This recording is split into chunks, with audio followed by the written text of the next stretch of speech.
Parents secretly charged $15,500 on my credit card for my sister's European adventure. I'm Lucas, a 28-year-old man, and my younger sister, Lily, a 22-year-old woman, recently graduated from college.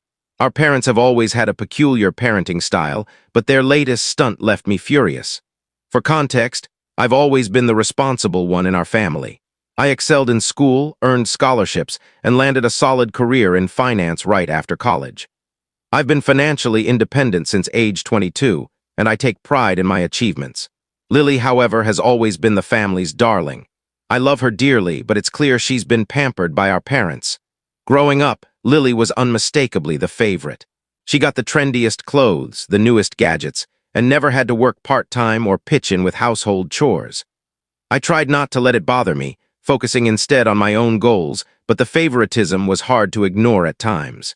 I remember one incident when I was 16 and Lily was 10. I'd saved for months to buy a gaming console. When I excitedly told my parents I was heading to the store, they casually said, "Oh, we already got one for Lily last week. You can use hers." I was crushed but swallowed my disappointment and tried to be happy for her. Fast forward to now. Lily recently earned her communications degree, and I'm genuinely proud of her.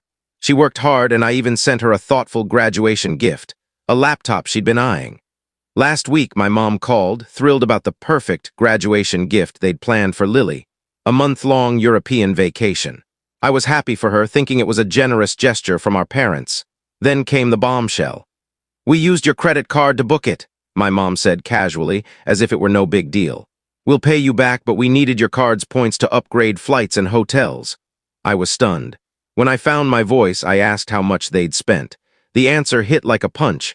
$15,500. They'd charged $15,500 to my credit card without my permission.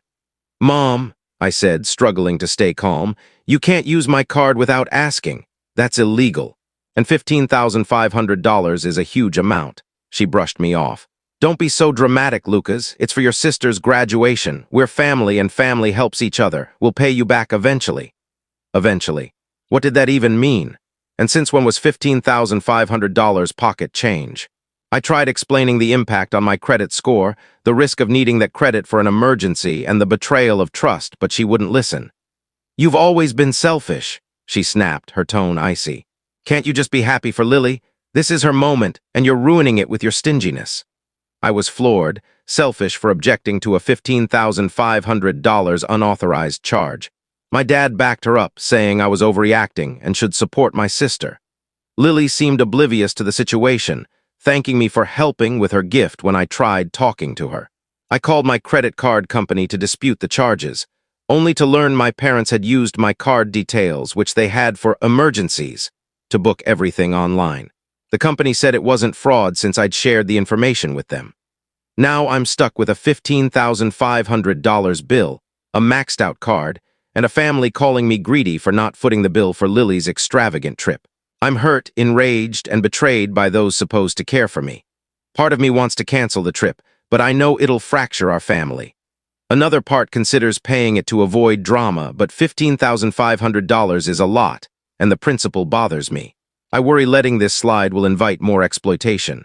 Am I overreacting? Should I pay up or stand firm even if it risks my family ties? I'm lost and need advice. Update 1. Taking action. Thank you all for your supportive words and guidance. Your comments made me realize I'm not crazy for feeling violated. I took action.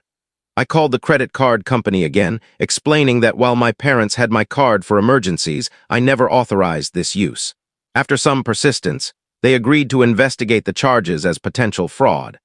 I also sent a group text to my parents and Lily, requesting a Zoom call to address the issue, giving them a chance to make things right. The call was heated. I calmly laid out why their actions were wrong, the legal issues, the breach of trust, and the financial burden. I told them I'd reported the charges as fraudulent and demanded they cancel the trip. My parents were livid, accusing me of blowing things out of proportion and ruining Lily's celebration. My mom said, "We raised you, fed you, housed you. The least you can do is help give Lily her dream trip." I responded, "You chose to have kids. Providing for us was your duty, not a blank check for fraud." Lily sobbed, saying I was jealous and ruining her moment. Her words stung, but they strengthened my resolve to set boundaries. My dad finally spoke, saying they didn't think it was a big deal since they had access to my card for emergencies. I countered, $15,500 isn't an emergency. The call ended with my parents angry, Lily crying, and me exhausted but resolute. They refused to cancel the trip, insisting they'd pay me back. I consulted a lawyer friend who confirmed their actions were illegal and that I had grounds for legal action. I also filed a police report for unauthorized card use. The officer was kind but warned that pressing charges could divide my family, though I was within my rights. I'm torn, legal action feels extreme, but I fear this will happen again if I don't act. For now, I'm waiting on the credit card investigation and have frozen my credit to prevent further misuse. This has taught me to set firm boundaries. I've always been the peacemaker, but I'm done being taken advantage of. I feel hurt but empowered, standing up for myself for the first time. I'll update as things progress. Update 2. Resolution and fallout. It's been weeks since my last update and much has happened. The credit card company ruled in my favor, reversing the $15,500 charges. A huge relief. But the family fallout was intense. When my parents and Lily learned the trip was canceled due to the chargeback, they unleashed a storm of angry calls and texts. My mom left a scathing voicemail, calling me a selfish, ungrateful son who ruined Lily's life. Lily posted an emotional video online, painting me as the spiteful brother who destroyed her dream trip. Some mutual friends and extended family questioned why I was so harsh to my sister. I set the record straight with a calm, factual post, explaining the unauthorized charges and my attempts to resolve things privately. Reactions were mixed. Some supported me, shocked at my parents' actions, while others thought I should have let Lily have her trip. I was stunned by how many saw fraud as okay if it was for family. My aunt, my mom's sister, called to offer support, revealing my mom's history of financial irresponsibility with family. Her encouragement to stand firm helped me see this as part of a larger pattern of enabling and abuse. I decided to go no contact with my parents, and Lily for now, needing space to heal and protect myself. They reacted poorly, accusing me of tearing the family apart. I've taken steps to secure my finances, new passwords, a new card with a different bank, and a stronger emergency fund. Therapy has helped me process my emotions and set boundaries. I've grown closer to my aunt and supportive cousins, which feels like a silver lining. I heard my parents are still planning a trip for Lily, and while I feel a pang of guilt, I remind myself it's not my responsibility. This ordeal has taught me about self-respect and boundaries. I still wrestle with guilt, but standing up for myself was the right move. I'll update if there are major developments, but for now, I'm focusing on healing. Update 3. Moving forward, it's been 2 months, and your support has been a lifeline.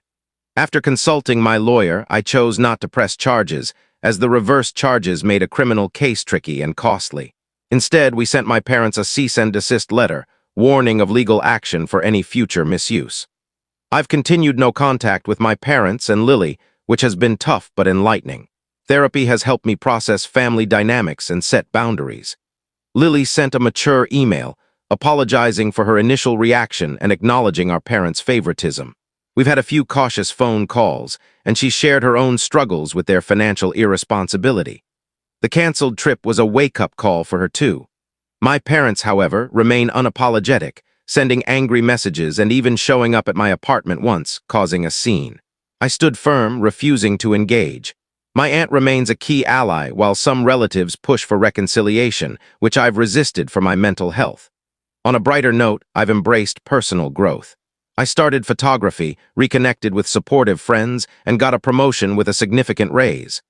I celebrated privately, free of family obligations. Lily went on a 2-week California trip funded by our parents, which she enjoyed. I'm extending no contact with my parents for 3 more months, cautiously rebuilding with Lily.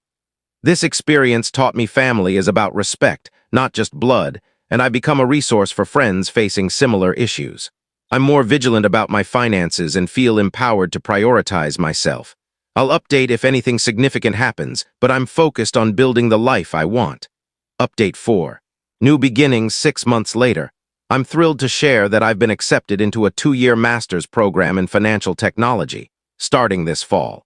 It's a big step, quitting my job, moving 3 hours away, and taking on some debt, but it's an investment in my future. I'm no longer held back by family obligations, and it feels liberating. In family therapy, my parents admitted to financial struggles after my dad's failed business venture, which led them to misuse my card to keep up appearances. They apologized, and were continuing monthly sessions, though I'm keeping strict boundaries. Lily is growing, working full-time and living independently. We're rebuilding our relationship, and she's even asked for financial advice. My relationship with Ingrid is thriving despite the upcoming distance, and her support has been invaluable. Financially, I'm secure, with savings from my promotion and stronger protections on my accounts. I recently declined to co-sign a loan for a relative, reinforcing my boundaries. Reflecting on this journey, the initial shock has faded into empowerment. I've learned to prioritize my well-being and redefine family as those who respect me. Your support has been crucial, and I'm grateful.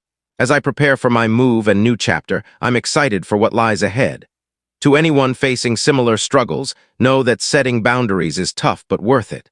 I may not update for a while due to school, but I'll always appreciate this community's encouragement.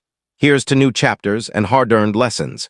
Thank you for watching my story. If you enjoyed it, please subscribe and press the bell icon. Stay tuned for more real-life stories, get more experiences.